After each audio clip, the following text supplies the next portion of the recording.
Hi there, greetings and salutations. My name is Jake Query. That is Derek Schultz. It is the incredibly creatively and appropriately named Query and Schultz program, charitably award-winning, by the way, on the ISC Sports Network. Derek, right away we should get to a thank you from Matthew, who was nice enough for the 200th episode to get us a card. Yeah, look at that. And took the time to get it signed by many of our favorite listeners, which is very cool. Yeah, Gritty's on there. Our pal Valerie, who's one of our day ones.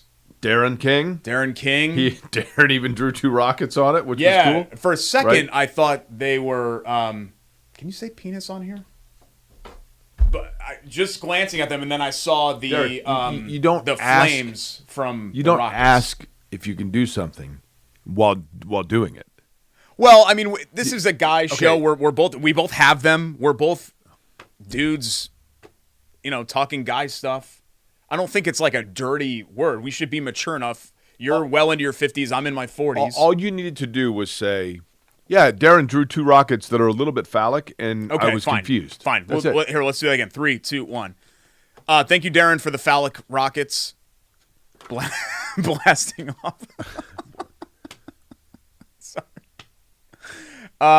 No, but I there's zero chance this goes to 300. None. I appreciate 250 will be a gift, right? It means all kidding aside, because Jake can't handle himself here. I do appreciate Christina's in there too.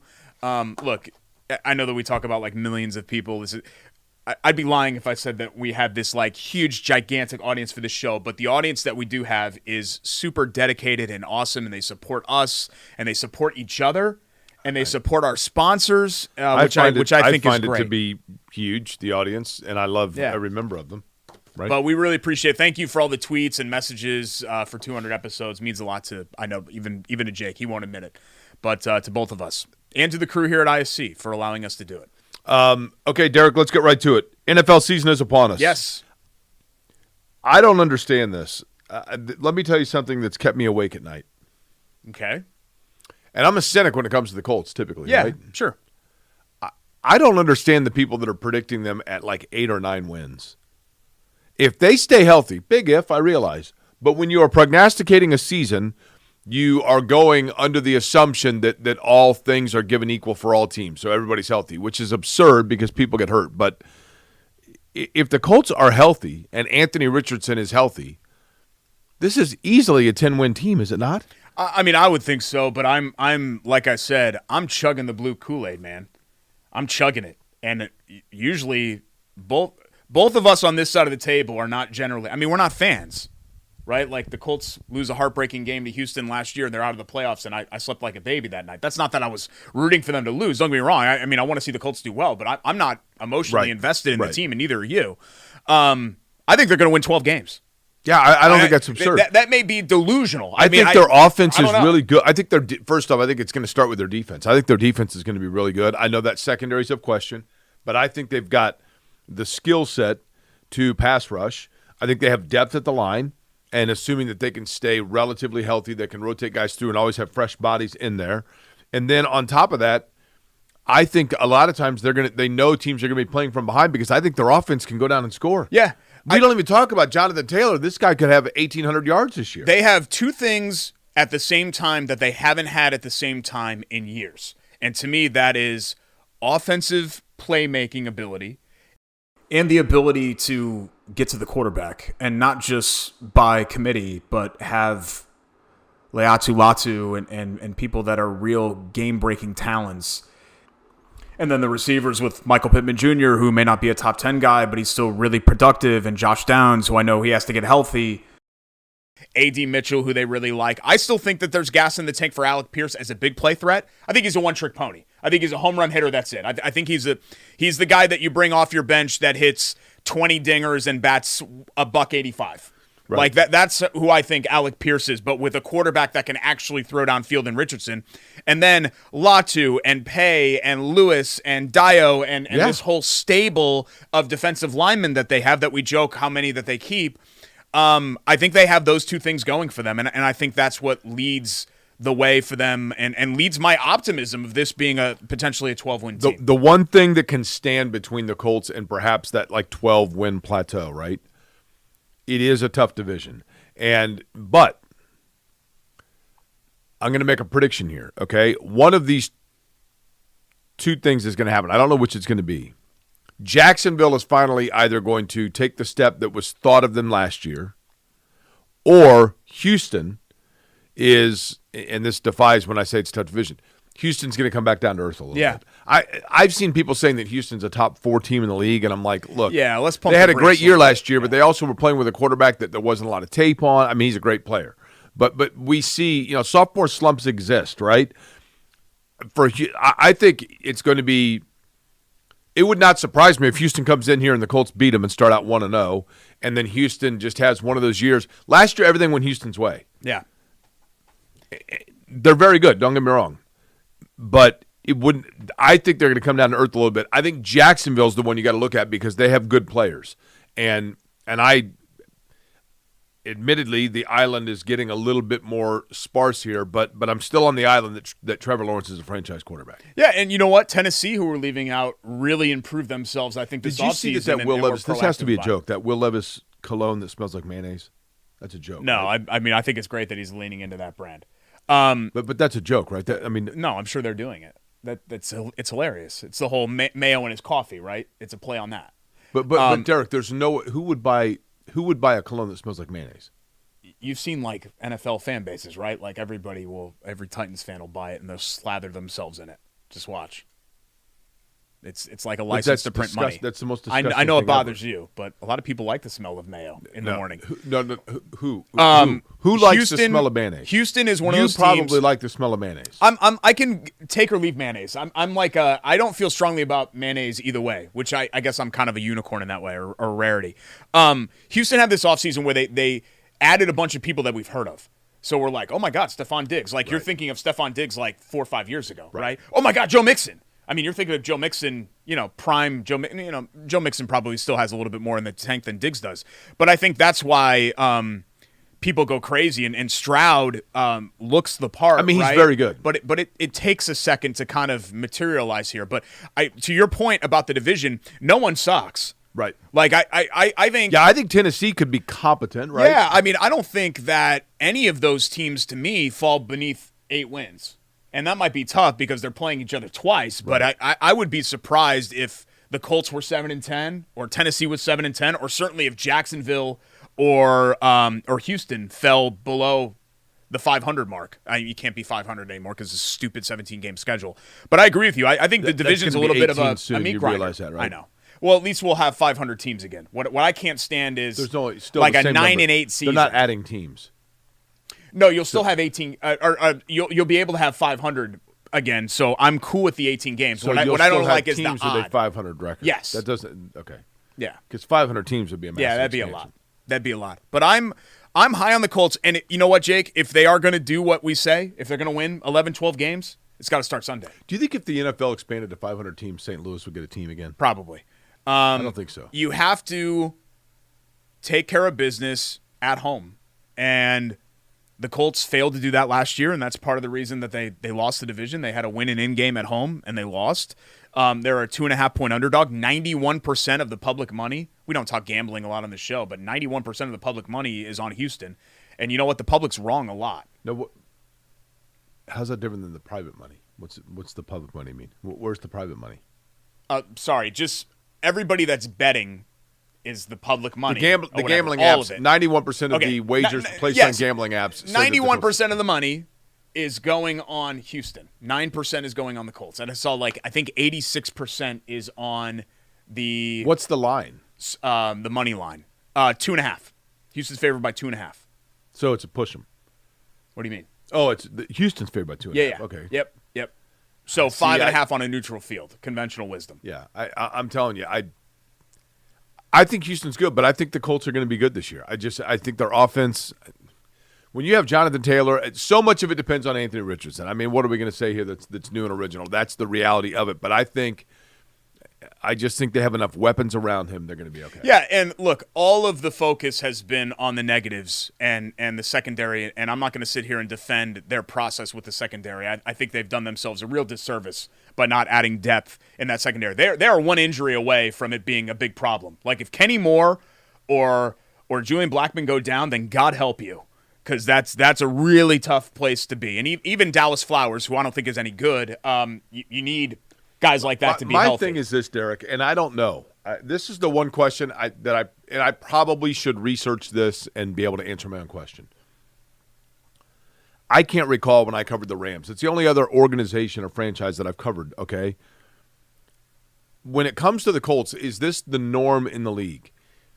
You know, we are the week of opening the regular season here, and they're still making tweaks to the end of their roster. They're still going out and trying out 9 different players. And, you know, we haven't talked about the fact that Matt Gay's apparently hurt. But yeah, groin injury. You know, they're still going out and testing out corners, and we're 6 days away from kicking the season off. Is that doing your due diligence, or is that like waiting too late into the game or admitting that you didn't have what you needed to see throughout the course of camp? I don't know the answer to that. Maybe that's the norm, and maybe we should take it from the optimistic standpoint and say, hey, they're going to look under every single rock, and good for them for that. But it just feels like, gosh, it seems awfully late to still be looking. Tryouts and stuff happen all the time, especially when, you know, these are running back is a position where they've had some injuries and they don't have a ton of depth. I mean, Trey Sermon's banged up. So they're looking around for another body there. Ditto for in the secondary. I think you've got some key ones when it comes to Gay with the groin and Josh Downs with a high ankle sprain. And I think Kevin Bowen actually brought this up. We're taping this early on Tuesday morning. He brought this up on the morning show, and I thought it was a great point. High ankle sprain and groin are 2 injuries you don't want to have for a wide receiver and a kicker, right? You know, if Matt Gay had a hand injury, then you're like, okay, whatever. Just get out there and boot the ball, dude. Josh Downs, you don't want the high ankle sprain to linger. I'm going to nitpick here. When Matt Gay was missing kicks in the preseason, and people were like, should we be concerned that Matt Gay's missing kicks in the preseason? And what were we told? Nah. Yeah, there's nothing there. You people don't know what you're talking about. Settle down, sit down. And then 3 weeks later, once the dust settles and nobody's asking about it anymore, it's like, by the way. Yeah, we don't know when the injury happened. And I'm playing devil's advocate a little bit because, you know, I'm not one to defend the Colts and how they treat these things. But we don't, you know, it could have happened in the Cincinnati game or in between the Cincinnati game and right now. You know, we don't actually know. I took the whole shrug it off thing as Matt Gay's a veteran. He's got a long track record in this league. He's fine. Right. But you get a little PTSD because he's a veteran. He's got a long track record is what the Colts did with the sinking ship that was Adam Vinatieri in the 2019 season, and we all saw how that ended up working out. Right. But I just think, you know, setting the tone for it's a division game, it's home, raise some eyebrows. If the Colts really going to be different, I just think they have to have this one because, you know, this is a tricky opening stretch. You go at Lambeau in week 2. The Bears are going to be better. Steelers, I don't really know. I don't think the Steelers are going to be good, but you've got them in week 4. And then you go at Jags, at Titans. So potentially, Jake, if you were to lose this game, you're staring – I'm not saying this is definitely going to happen, but you're staring 0-3 in the division, an 0-3 division start in the face. Because at Jacksonville, at Tennessee are the next 2 division games. And those are going to be hard to win. Did you see that the Colts, they did I think it was one of the networks, might have been CBS, interviewed or did one of these things where they randomly talked to general managers, whatever else, and ranked the teams going into the season. Colts came in at 21st. Yeah. Tennessee, I think, was 24. Yeah. ESPN had them 20th, so that tracks. So we do this every year, right? The team that's going to surprise people. If we had to pick a team 20 to 32 that you think is actually going to most improve itself, which one would you pick? Well, give me the teams. Okay, hold on. I'm scanning down. Please stand by. I think it could be the Colts. Honestly. We'll go with the ESPN Power Rankings. Okay. They have the Colts 18. Yeah. So 20. Here's the bottom third. The Chargers, the Bucks, the Seahawks, the Vikings, the Titans, the Saints, the Giants, the Raiders, the Commanders, the Cardinals, the Patriots, the Broncos, and the Panthers. Yeah, woof. We do this every year with the Chargers, do we not? Oh. Well, but you know what? People have fallen out. It would be very Chargers for them to have now a great season now that people are off the wagon, right? Because the Chargers have kind of been like, I feel like the last couple of preseasons, one of those, hey, watch out for Herbert and everybody else. And now they're off the radar, off the grid. And look, my NFL league-wide knowledge is not what it was 10 years ago. Understood. You know what I mean? Like, Right. I am pretty laser-focused on the Colts and on the division and to a lesser extent the AFC. Like, if you ask me, hey, you know, what do you think about the Seahawks this year? I have no freaking idea. You know what the Seahawks, I no idea. The New Orleans Saints, there's my surprise team. Okay, fine. Sure. Derek I was just Carr. there. I'm all in on I was Derek just Carr. there. I just drove by the Superdome. So great. Let's do Are the the Saints who dat or who day? Who dat? Day is the Bengals. I knew that. Yeah. Okay, so did you see a bunch of who dat stuff everywhere? There's a lot of Saints stuff. I know. Down there. It's kind of cool, right? There's a lot of Saints stuff down there. But the weird thing is that It's a great logo. downtown is real, populated and walkable, and then the quarter, French Quarter is real, obviously touristy and all of that. But like the immediate area around the stadium, you never see anybody. Right. Like we drove down there or took a streetcar or whatever else down there, and you know, it's like a bunch of. It reminds me of Atlanta. It's like a bunch of buildings and whatever, like parking garages, and who cares? It doesn't have character like New Orleans oozes character, but that specific. If part I'm of it not doesn't. mistaken, when you and I were in New Orleans, it was the biggest rainstorm we've ever seen, right? Yeah, poured and poured on the night of the championship game, Yeah. and we went to that beer garden with that. We had that German girl waitress. That's right. And you were trying to like lay on the not like in a creepy way, but you were trying to be like Jake Query and 20 questions about your life, and she was not having it. She did not think you were charming or cool or want to talk to us. No, there's not a. Yeah. Let me tell you something. Well, if that's the case, there are only two people who found me uncharming upon meeting me: that girl and you. Yeah, I don't get it. I other people tell me about how charming it is. I don't get it. And that German girl. I mean Schultz and whatever her last name was. I don't know. Maybe she had a German last name too. German girl. Okay. Maybe we were kindred spirits. I don't know. You know what it was? I think language barrier.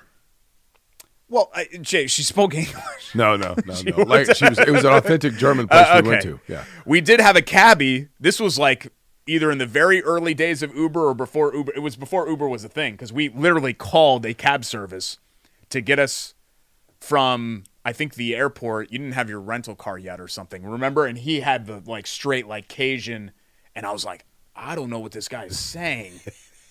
Like it was like a whole different language. Yeah. Like marbles in your mouth or crawfish in your mouth, I guess is what it was. So it's an interesting place down there. I like it, though. Interesting place for sure. Downs, Matt Gay, Trey Sermon, questionable. Texans have some key injuries on their side, particularly defensively, so maybe that could slow them down a little bit. But look, hope springs eternal, and maybe I shouldn't be buying what the Colts are selling to me. But I don't know that the Colts are selling it, though, Derek. It's a product that you look at and you go, I don't need to be sold. As much as we talk about the negatives, healthy AR, healthy Jonathan Taylor, with pass catchers, not particularly at tight end, but everywhere else, and the pass rush, I can buy it. I think the Colts actually do have some difference makers at key positions. It's not just, hey, we've got a great center. Hey, we've got a great guard. Hey, we've got a great slot corner. It's, hey, we might have a really good pass rusher. Right. That's a young player that might be a superstar. Or, hey, Michael Pittman Jr. in his prime. Those are the things that I can buy into. So what you're saying 12 wins? Yeah. Okay. I'm not going to do game by game and all that. I think they win 12 games.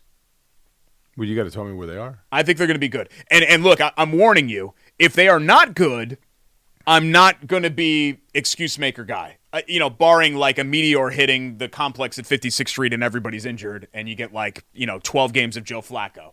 I'll put that caveat on it. But here's the thing. But I'm not doing this again. I'm not doing the whole, well, you got to be patient because it's only year 2 and really it's year 1 for Richardson and let Ballard build this thing. No, man, it's been like 10 years. Let's get this thing out of neutral and let's shift it into drive.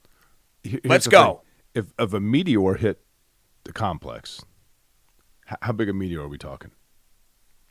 I mean, enough to obliterate it, no survivors. Well, then how is Joe Flacco going to play? Because it's Joe Flacco, man. Have you seen this dude? He survives everything. He survived the Jets. But if a no meteor... survivors except Joe Flacco. Well, then he's out there by himself? Because if that's the case, he's totally screwed. And Gorman. Gorman lives on too. Yeah, okay. So Gorman, yes. Gorman, Joe Flacco. Those are the two constants with the Colts. Pete Ward. Pete Ward. Yeah. Pete Ward lives on. Pam Humphrey. Okay, the whole comm staff, Pam Humphrey, everybody else, they all live on Meteor Hits, Joe Flacco. Yeah. So Joe Flacco's out there by himself. He's throwing to Pam Humphreys, who works in media relations. It's really that seems a stretch because it's getting a little bit morbid. It's really just the same. So we don't need to like key in on this Meteor thing. I meant if they have a rash of injuries at key positions, notably a quarterback, and Flacco plays like 12 games and Taylor gets hurt or whatever. What's the biggest meteor ever hit Earth, though? Okay, Think about that though, because I mean we hear about them all the time, but like, has there ever been like a massive? They make movies about that. But I mean, well, yeah. How big was the one Bruce Willis destroyed? I mean, but I'm saying like there has to be a record somewhere, right? Yeah. Crater Lake, wasn't that created by a meteor? I don't know. What is Crater Lake? It's a lake of a crater. Yeah, I don't know what that is. Have you is never that like heard Lake of Wawasee? I mean, I don't know what's Crater Lake. Have you never? It's a lake made from a crater. Yeah, but where is it? Like, what is it? It's in Utah, I think, right? Utah. Why would I have heard of some lake in Utah? Because it's famous. Salt Lake. No, I know that one. Giant lake, salt. It's either burns your eyes. No, not Utah, Oregon. It's in Oregon, right? Okay, well, I'm going to Oregon in a couple weeks. Maybe I'll check it out. Crater Lake. It's in Oregon. From Corvallis? Maybe. Crater Lake? It's beautiful. I'm not going to How do you not know of this? I'm not going there. It's got rainbow trout and salmon in it. The funniest thing about you is that everything that you know or that is relevant to you are like shocked when other people does not have the relevance in their life. You've never even heard of Crater Lake? Like, what do you mean you've never heard of O'Malley's? Greg, have you heard of Crater Lake? Hand up or hand down? That's not. Vince, you know what Crater Lake is? No, he has no idea. Vince is like 25. Vince doesn't know what, Fort Wayne is. Vince knows. He has trouble running the show, but he knows stuff, generally speaking. Pacers, assorted lakes. Time to get to our Hoagies and Hops. Hoagie and Hero of the Week. The Hoagie eating contest, Jake, is Saturday. You're going, right? You're not. No IndyCar this week, right? Correct. So you'll be there? Correct. Are you going to participate? I don't know if I'll participate. Oh, you're such a baby. What time? This is not 2:30. This is not the Sando for this looks good. The Hoagie eating contest. That'll be the Hog Island, Island, what so looks the good Italian. Here is the Lima Ranchera from Chili Water. Yeah, for sure. This is the Keystone. So not your average roast beef. This is straight London broil. Little horsey mayo, little L, little T, little O. Lettuce, tomato, and onion. No frills, right? I always say that about every sandwich. No frills, but this is a no frills Sando.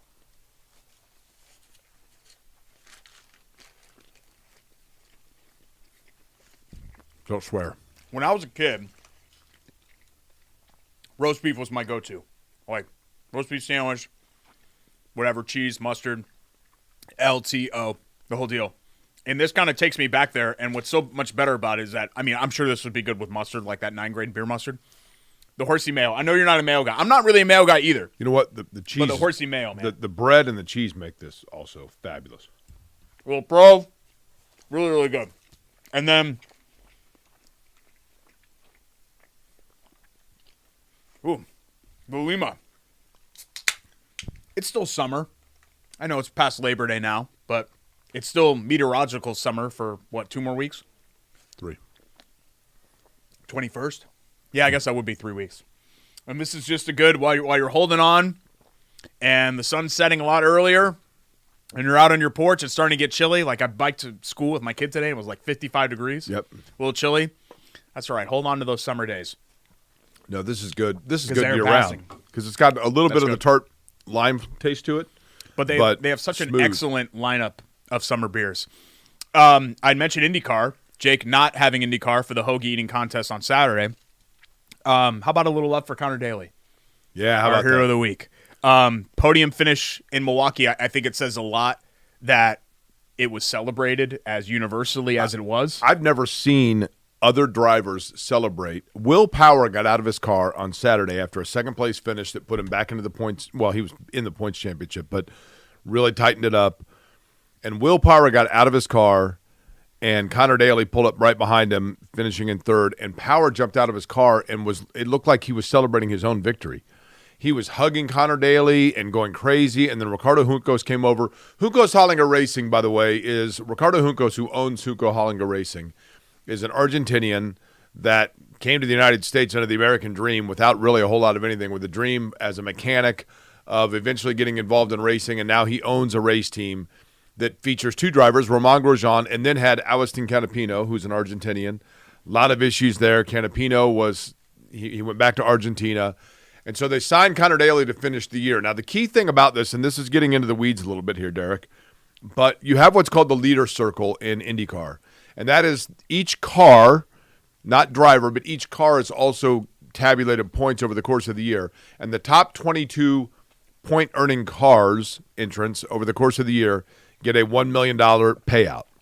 And right now, Juncos Hollinger Racing, which is, a lower-funded team, that 78 car that Canapino was in was essentially right on the cut line of getting that bonus money, along with the 20 car that was piloted by Ed Carpenter and Christian Rasmussen in tandem that now is going to be Rasmussen for the rest of the year on the ovals.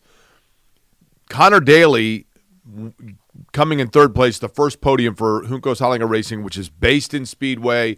They've made Indianapolis their home. Their goal is to be really kind of be the hometown team for IndyCar. That's what they want to brand themselves as. They now took a little bit of a lead over that 20 car in terms of getting that bonus money at the end of the year. It's significant because the 20 car was the one that was released Connor Daly. Mm-hmm. So for Daly, you can bet that was sweet and special. I mean, he knows. I just think, originally, I remember in the Firestone Garage, this would have been 10 years ago because he's been in the series for, 12 years. And he came in, he's got his shades on, and, Connor's got a big personality, which if you don't know him, I think could come off as kind of, right, who's this guy? And I remember thinking, okay, yeah, he's the stepson of the owner of the president of the Speedway. The old deal. You know what I mean? It rubbed me a little bit the wrong way. But what really sold me on him was him just going around to IndyCar races week after week with his helmet in his trunk. Right. You know what I mean? And I think the other drivers, appreciate the grind. I think that's fair. If you have to earn your stripes, I think that he more than did that. I mean, he grinded it out. He could have left at any time and done something else. But dude's just a driver. Stock car, IndyCar, whatever. You call him up and you're like, hey, we got a ride for you. He's in. Yeah, you're right. And we still think of him probably as a kid, but he's 32. He's been, he's been in the series for over a decade now. So I'm happy for him. First podium since. Can you name it? He had a runner-up finish. I should know this. I mean, I'm putting you on the spot. Hold on. And it was also, I think, in a 2 race, kind of like Milwaukee. Iowa. You're close. Detroit. I did know Finished that. P2 2016 Okay. in one of the Detroit races. That would have been Belle Isle, right? Yeah. Yeah. So good for Connor. I mean, I wanted to throw him. We could have chosen, a Fever player. There were a lot of Hudson Card. I mean, there were a lot of We got to talk about the Fever this week. And we got to get to college football as well. Yeah, next we'll get into college Notre Dame football. season's over. They're on their way to the championship. Congratulations. You're so mad about it. I'm not mad. You're I'm just so saying mad. they play one team who's a fraud. A&M is you're so having mad. nothing to do with Notre Dame. Texas A&M. Don't we do this every year with Texas A&M though? It's yes. They're going to go 7-5. Just correct. It's college football season when Jake gets mad for the first time about Notre Dame. So that's how we know. My it's college only football. thing with Notre Dame is this. Okay. For years, all I hear about is how daunting Notre Dame's schedule is. Every year, people are like Notre Dame. They play the toughest schedule. They have 3 true road games. It's a little light on the. It's a little on, on the Derek. lighter end this year. Come on. Admittedly. Come on. I mean, Northern Illinois, Miami, Navy. The Huskies have been a good program in the MAC. They went to a BCS Bowl 12 years ago or whatever year that was. Again, I don't have a problem. I think Miami, Ohio, Ben Roethlisberger. I think Notre Dame's really good, and I think Marcus Freeman's. He's a really likable guy, and I think he's going to be a long-term. He's guy. got a swagger about him, right? I think. So that's all appealing. cool. My only thing is just be honest like everybody else, and say Here, save it for the next segment. We'll get into it. IU and Purdue winning their debuts as well. I think both of those games were important. We got Love That Play. We got features. We got all kinds of stuff to get to. It's Corey and Schultz, episode 201. Stick around. ISC Sports Network.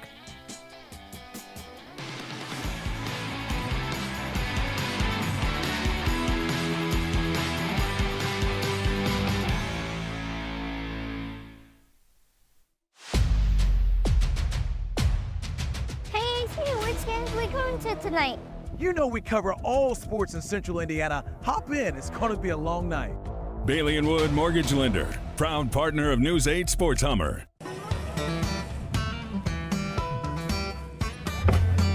Hey, AC! Nice snap. Mortgage is a snap! Duh! Bailey & Wood, a lending hand for Wish TV Sports.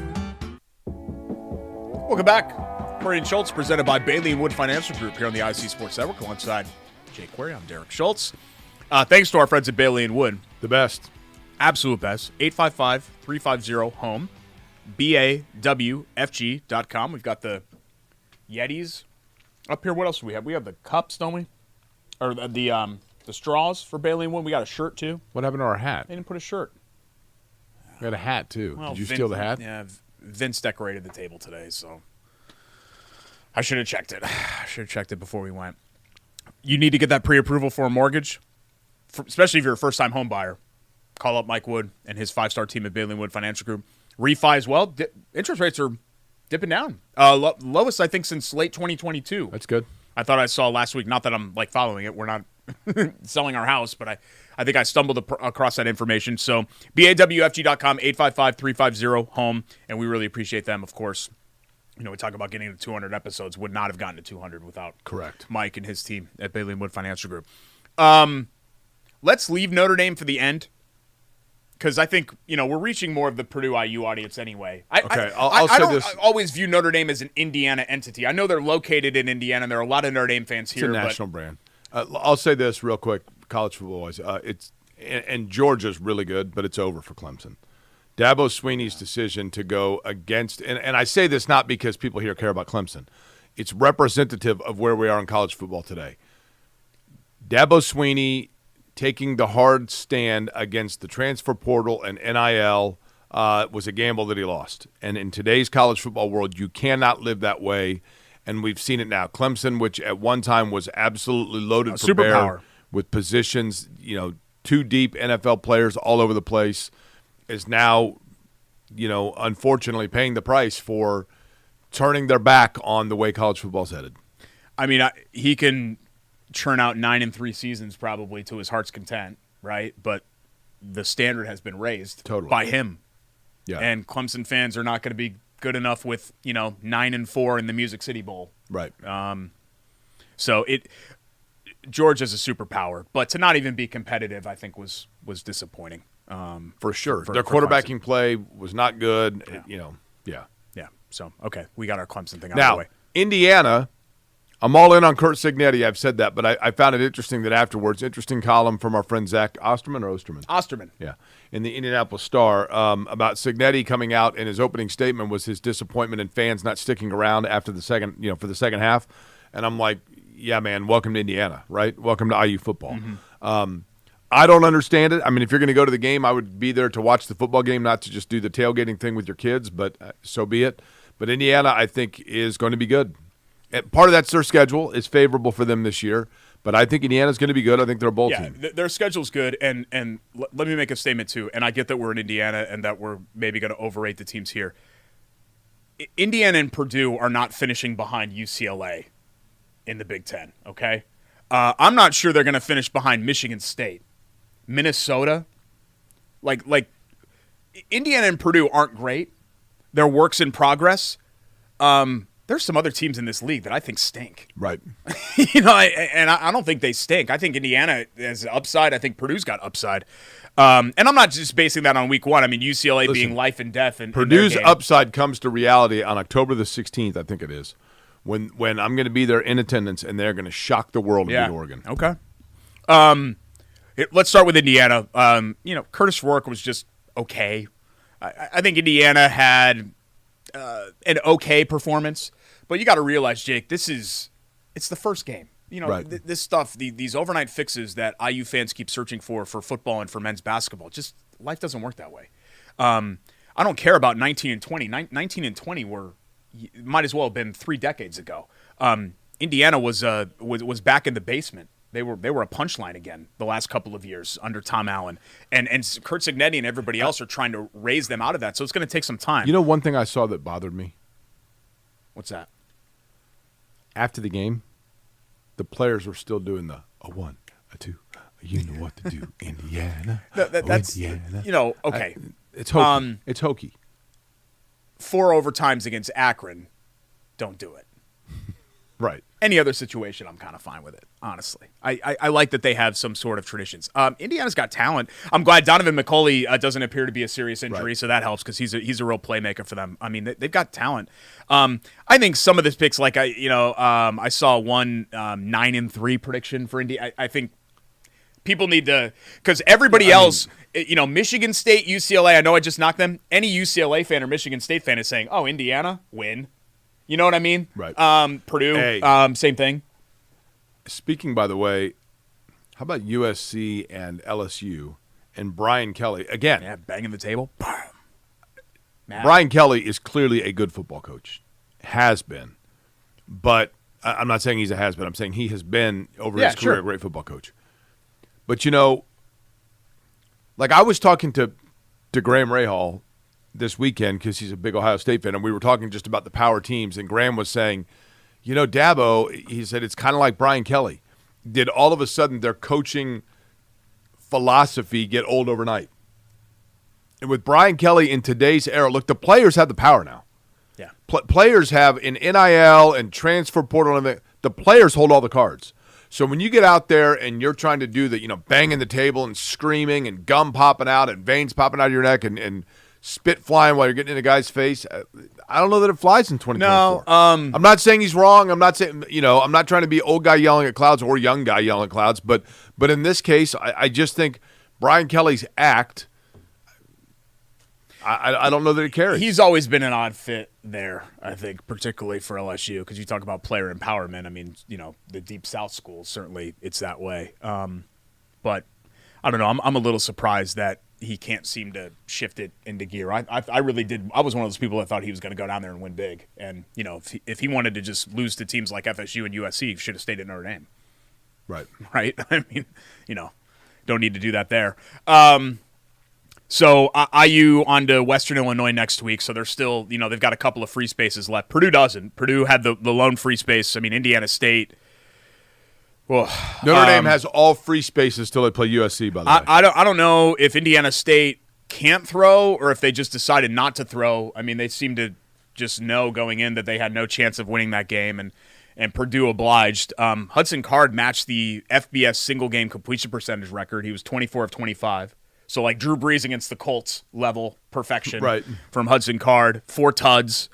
Touchdowns. Nobody says touchdowns. Last 3 games for Hudson Card. 800 yards, 10 touchdowns, no picks, 66% completion. Boilers have a bye, and then they've got Notre Dame, so obviously things will ramp up. I'm really interested to see Card against that secondary because Notre Dame, I think actually on paper you could argue that Notre Dame's got a comparable schedule to the Colts, secondary to the Colts. Okay. I'm going to do a little. Benjamin Morrison's maybe the best cornerback in the country. I went to school with Xavier Ben Morrison. Watts Good is guy. a playmaker and terrific. Christian Gray was great on Saturday night against Texas A&M. I mean, they are really, really talented in the secondary. Derek, I'm going to I want you to rank each of these games on a scale of 1 to 10, 10 being a difficult matchup and 1 Okay. being not difficult. Is it going to be Notre Dame? I'm just real quick. You ready? Mm-hmm. North, and be totally honest here. 1 to 10 ranking. Northern Illinois 2. at Purdue. 4.5. Of course, he's got to go with a half. Miami of Ohio. 2. Stanford. God, they stink lately. 3. Georgia Tech. Yeah, I'd say 6. Okay. Navy. 3. Same for Stanford. Florida State. I'll still give them a 6 just because of their talent, but I mean, I'm leaning more like that might be a 5 or 4.5 less at this point. How about a 4.5? I don't know, man. Like, are we going to say FSU is the Okay. same skill level as Purdue? 5.5. How about that? I mean, I like 5.5. Purdue, but Virginia. they stink. 3. Army. 2. Okay. MAC team. Now, hang on just a second. 2, 6.5, 8.5, 11.5, 17.5, 20.5, 26, 29, 31. So in the remaining 1, And 2, USC on the 3, road. 4, 5, forgot 6, USC on 7, the road. 8, 9, 10. Oh, sorry, USC. Yeah, USC's what? 7.5, 7. It's on the road. If it was home, I'd maybe say 6. So 38. Okay, so that's 1, 2, 3, 4, 5, 6, 7, 8, 9, 10. So you give the remaining schedule an average competitiveness each game of a 3.8. 3 or 4. Yeah. It's not Notre Dame's fault. I mean, it's not their fault that the ACC in particular is down, but it is a golden, and especially now with the expansion of 12, it is a lock that Notre Dame will be in the playoffs. I mean, you mentioned it though. Brian Kelly's turnaround at Notre Dame kind of started when Notre Dame started to lock into these 5 ACC games every year, right? And Lamar Jackson leaves, right? And Florida State goes like this, and then Louisville starts to go like this, and the ACC, it's just a lot of teams that are okay. Who's the third team that was trying to defect from the ACC? Just Clemson, FSU, and I don't know, Carolina maybe? Didn't Carolina get interested? Clemson and FSU are trying to defect, and they're 0-3. Yeah. It's pretty rough. I mean, the problem for the league is that it's been like sometimes you've had one really good team at the top, whether it be Clemson or FSU or whatever, but then there's a big drop off. There just aren't a lot. Here's the thing. I don't think the bottom dwellers of the ACC are as bottom dwelling as the No, others. I agree. But it hurts that Virginia Tech, Miami, these programs, FSU even, that have been good, proud programs have, God, Virginia Tech is a disaster. They've been awful. Yeah. And, through the 90s and 2000s, Virginia Tech was a really good, a perennial top 25 so was program. Miami. Yeah. Even though Miami might be back. I don't know. It's one game, and Florida's in disarray. God, that program. Woo. Yeah. They remind me of where Texas was a couple of years ago. I kind of like Florida State, by the way. I know that they're not very good this year. Yeah. And DJ Uyunglele, but I've always heard, for what it's worth, I've asked, our buddy Matt Greco, who went to Notre Dame, and then my buddy Tony at Clemson. Both of them I've asked before because they go to road games. And I'm like, okay, what fan base was the coolest? And both of them said, like, oh, man, people at Florida State were awesome. Yeah. Totally friendly, hospitable, there to have fun. They got cool-looking uniforms. It's the Arizona State of the East Coast, right? I mean, that's how I've always felt about FSU. Yeah. Party school.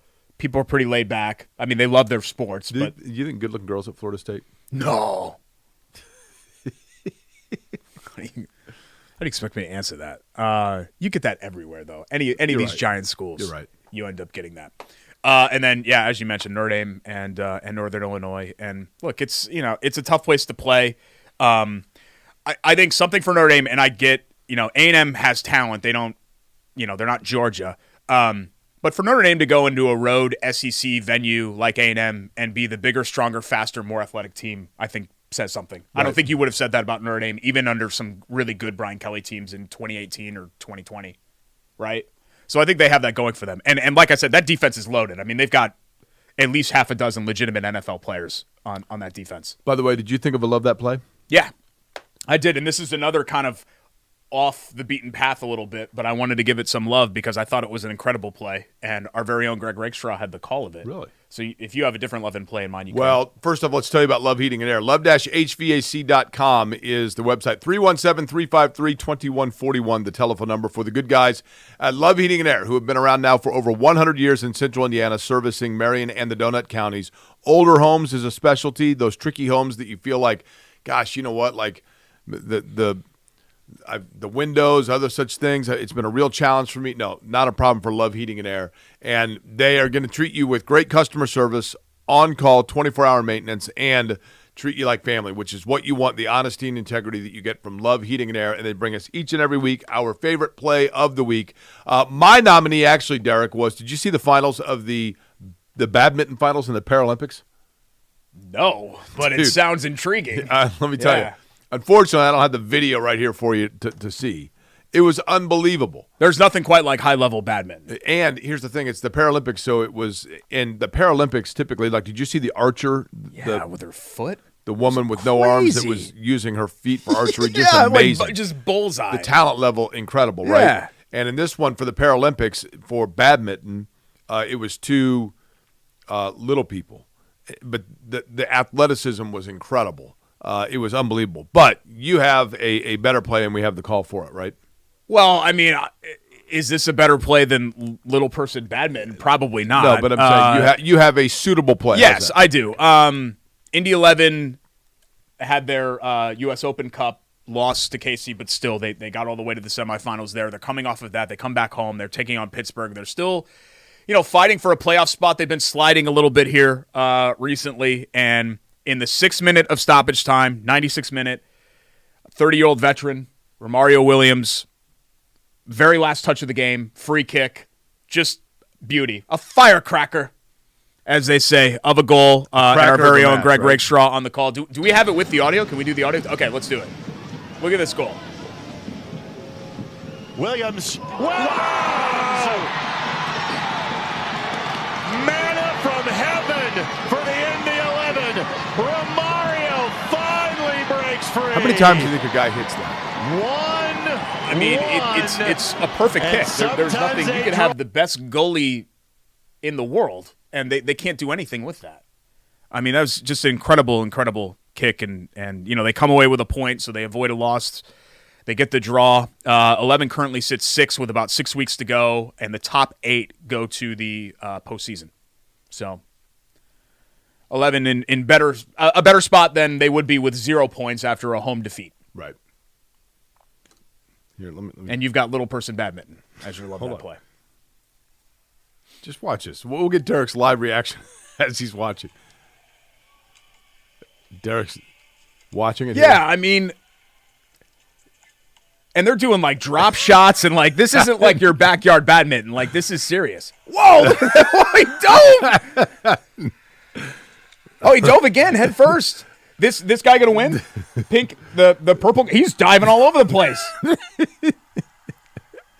Listen to the crowd though. The crowd's roaring. Another dive. Did he get it? Wait, did the green guy win? Yes. Oh, I'm so bummed. It's incredible. The dude in pink dove 6 times. I just sent Vince the play. I don't know if we'll be able to. Yeah, and that was match point. Wow, we can't get it. Yeah, that was incredible. It's pretty amazing. Yeah, screw Romario. No, I'm just kidding. That was a great goal too. But that badminton was woo. You know what else is wow right now? Our very own Indiana Fever. Yeah, they how are about that? Cruising, and they are dealing out a lot of bruisings. They are. We're going to talk about it. When Nobody we come back. wants to see them. We're going to talk about that other teams, and Biter Bull Bleep as well coming up. It's Corey and Schultz, ISC Sports Network. Don't go anywhere.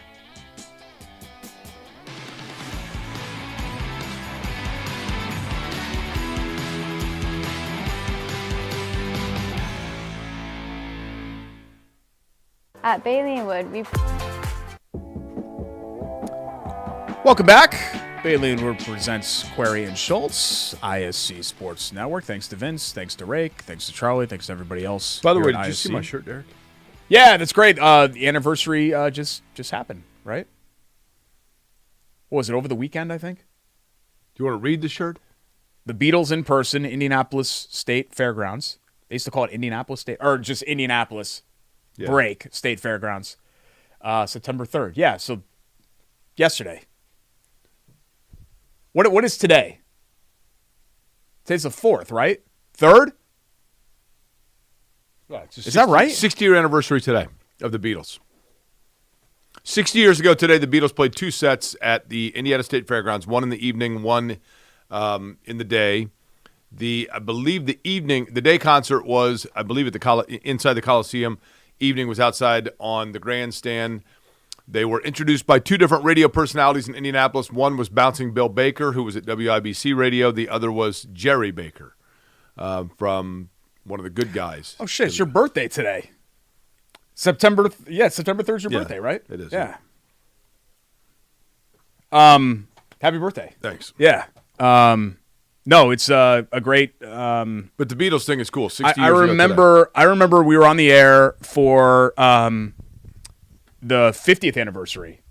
Yeah. And we tried to get, I think, Jerry to come on, and he doesn't do stuff like that. Correct. We talked to somebody. I don't remember. No, I don't know, but I tried to get Jerry to come on. Yeah, he's like, yeah, something like that. I feel like we talked to somebody that was Jerry there, Baker, by the way, like slapped Indy George star Harrison. Guy. Inadvertently, because when he introduced me, he said, now here's the this? Beatles, and he went like that, and it hit George Harrison in the forehead. That'd be pretty cool to say that you slapped George Harrison. Amazing guitar player. Indiana Fever slapping some people around. Man. Derek, nobody in the WNBA will want to see them in the postseason. 6-1 since the Olympic break. They're over 500 for the first time since 2019. Since a 3-10 start, they're on a 14-6 tear.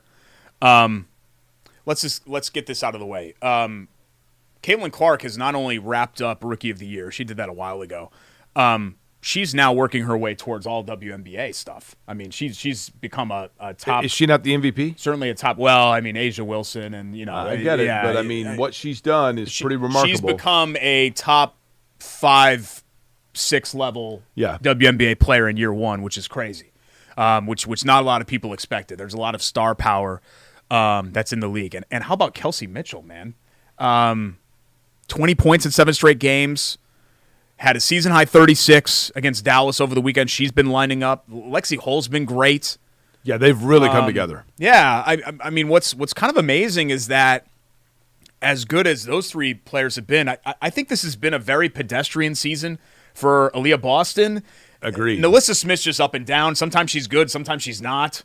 You never really know what you're going to get with her. But overall, I mean, the driving force of this has been putting the ball in Clark's hands and letting her facilitate, and when she wants to, giving her the freedom to take over. Boy, her ability, though, to full-length passes and finding open lanes. She's an incredible and, passer. Yeah. She's a better passer than she is a shooter, and she's an incredible very, shooter. very good. Fever finished with 6 of their last 7 at home.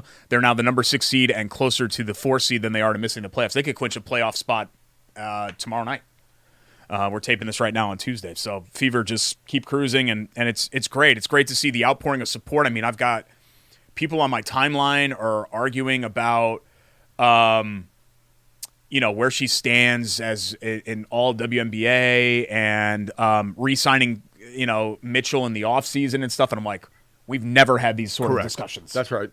We've never had WNBA free agency. It's great. I mean, honestly, it's great too because it really carried us in the summertime in terms of just sports enthusiasm in Indianapolis, and there's no reason to think that that's going away anytime soon. And you know what? It's genuine. It's not like, Correct. Well, you're woke, so you like. No, it's none of that. People from all backgrounds and affiliations are into it. I don't like the fact that the whole Caitlin Clark, Angel Reese thing has been co-opted by some bad actors, but for the most part, any attention is good attention, and that's what they're getting right now. The Beatles played 12 songs in that concert. Yeah. Isn't it amazing to think you know all 12? Oh, for sure. Give me a number 1 through 12. Give me one of the songs that they played? Just give me a number 1 through 12. Love, love me do. No, they didn't do that one. Give me a number 1 through 12. 4.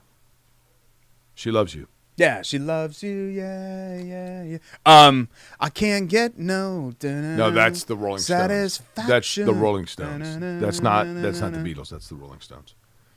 Twist and Shout, You Can't Do That. All My Loving, She Loves You. Things We Said Today, Roll Over Beethoven, Can't Buy Me Love, If I Fell, I Want to Hold Your Hand. No, Derek, you're getting. That song always makes me emotional. I don't even know what it's about. It's not the Beatles, though. I'm talking about the Beatles. Well, they didn't play that song. That might have been later on when they released that. That was Lennon wrote that, I think. Right?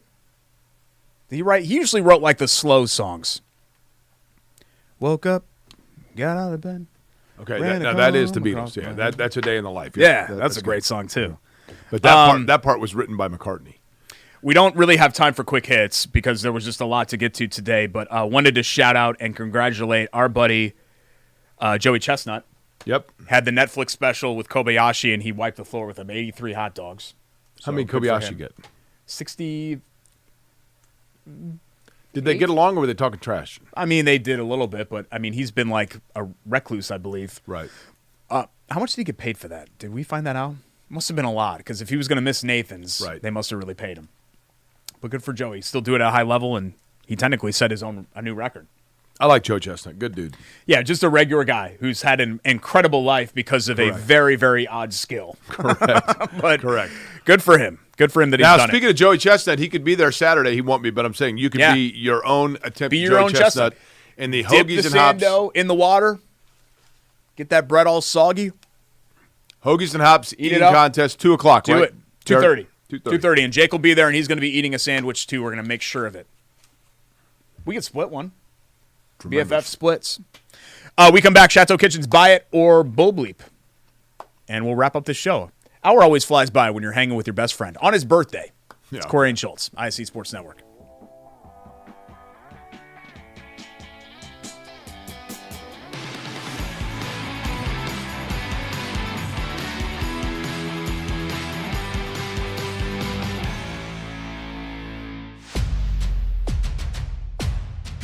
Hey, AC, which games we going to tonight? You know we cover all sports in Central Indiana. Hop in. It's going to be a long night. Bailey and Wood Mortgage Lender, proud partner of News 8 Sports Hummer.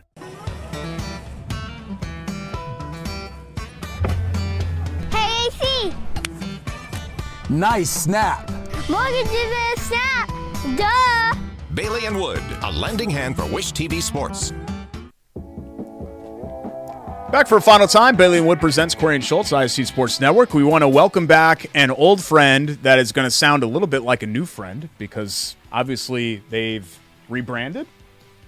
In the wake of the split, we now have still the Jaguars, right? But the Jaguar right IU Indy Jaguars for IU Indianapolis, and they're back aboard the show with their fall sports season underway. So thanks to our friend Lauren and Ed and Luke and everybody over there at IU Indy for hopping back Derek, on and I've said it before and hanging I'll out say with it us again. on Corey and Schultz. It is the perfect way to introduce, especially if you have young kids, to Division I athletics and go down and let them watch big-time sports, get introduced to the college atmosphere, have a local team to root for, a lot of local athletes that are participating, and at a pretty affordable price to go see big-time Division I sports. Oh, yeah, absolutely. IU So right now for the fall sports season, you have cross country, but you also have men's and women's soccer and then volleyball as well. Men's soccer fell to Bowling Green Saturday. They had weather delays for 15 hours. Weather delays were a mess for high school football as well on Friday night. I know Rake and the guys had themselves quite the night. Jags ended up losing 4-1, but they went on the road on Monday and drew a tie with St. Louis, number 6 in the country, one of the great programs. I think SLU has the most titles along with IU Bloomington, right? SLU's for a men's great soccer. program. 1-1, so the Jags improved to 2-1-1. They're on the road in the state of Ohio this week with Akron and Wright State. Women's soccer comes back home after going to Idaho and Montana. You should have asked them to just trek along. Hey, can I sit in the back of the No bus? doubt. Jake's 2 favorite states, probably, Idaho and Montana. Wyoming's up there, too. They did fall to the Vandals and the Grizz by 1 goal in each match. They've got EIU on Thursday and Butler on Sunday, so Thursday and Sunday for the Jags if you want to get tickets for those for women's soccer. And then volleyball earned its first win of the season against SIU Edwardsville in a 5-set battle.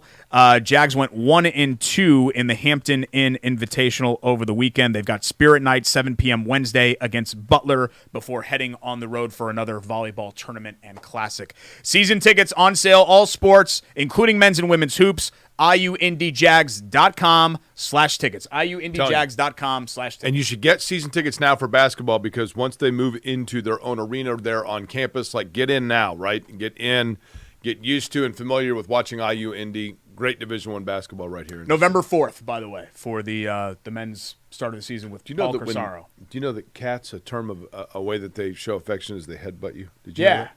I was I go on dad walks when Ashley's off, so I'll go all around Midtown basically, and I was up over by IHM, Immaculate Heart of Mary, Right. so 58th and Central. Washington.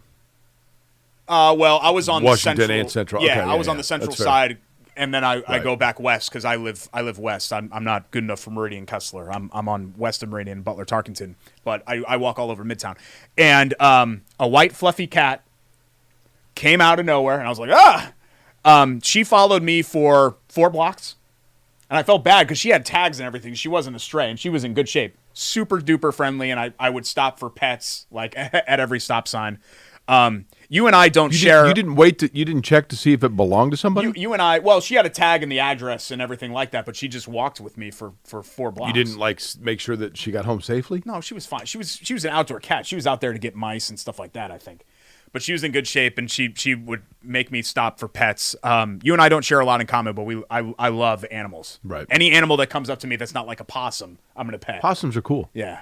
Not gonna pet a possum. Possums can't get rabies because of their body temperature. Yeah. It's impossible for them to to get rabies, so they don't carry that, and they kill hundreds of thousands of ticks and other annoying pests. Possums are the good guys. They're kind of gross, though. But they're good guys. This is kind of gross. My dog loves to eat possum droppings, so I always have to go out. We have possums that cross through all the time, and I gotta get out there before Ollie gets out there because they're like a delicacy to him. Just chomps them right up. It's the grossest thing.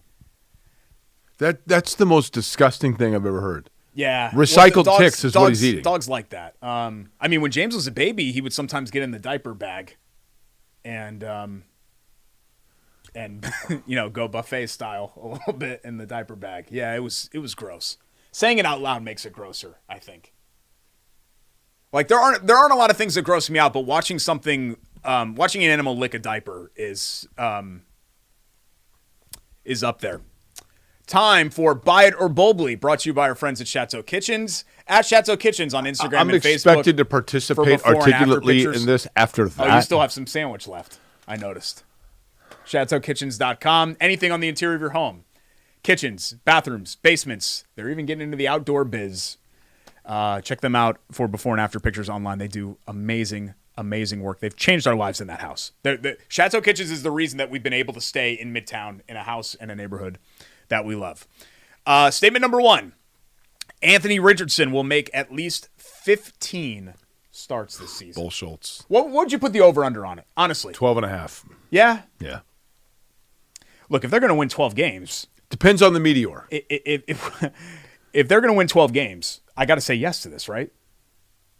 If the Colts are going to win 12 games, Anthony Richardson is going to have to start at least 15 games. Okay. But I'm going to say Bull Schultz on that. I think I would put the over-under at 14.5. I think that's where I'd put it because I think if you're thinking, obviously there's always a risk for a major injury like what he had last year, but if you think that he's going to get banged up or a concussion or something like that and Flacco's going to make 3 spot starts, that would put it at 14. So I don't know, maybe 13.5. But yeah, I'm gonna say buy it.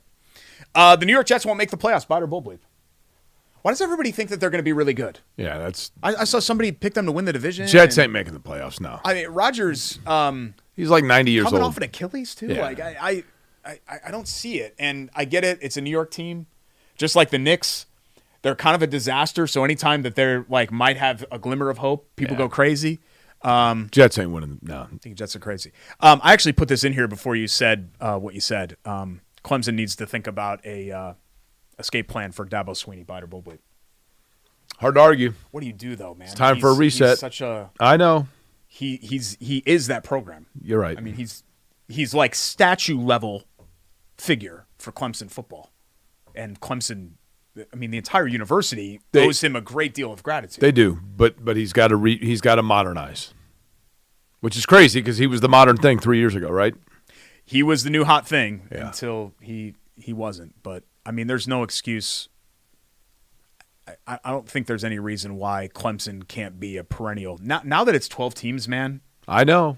Like especially in the ACC. The expectation, Alabama, Georgia, and all that. Remember, it used to be, we're not going to get to that level. I mean, LSU, Notre Dame, Clemson. Just make the playoffs. All of these teams that are on the next level, like the next tier of college football. The playoffs should just be the entire SEC, the top 2 in the Big Ten, and Notre Dame. There you go. The expectation should be to make the playoffs. Yeah, that's fair. Basically every single year. Oh, sorry. Vince is giving me the rap. Thanks to all our great sponsors. Hoagies and Hops. Well, first, Chateau Kitchens. Hi, Chateau. Hoagies and Hops. Eating contest. Saturday, September 7th, 2:30.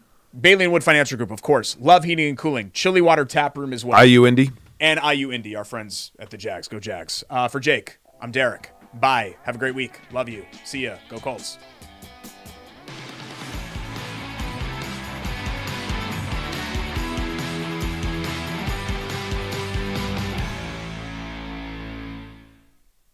At Bailey and Wood, we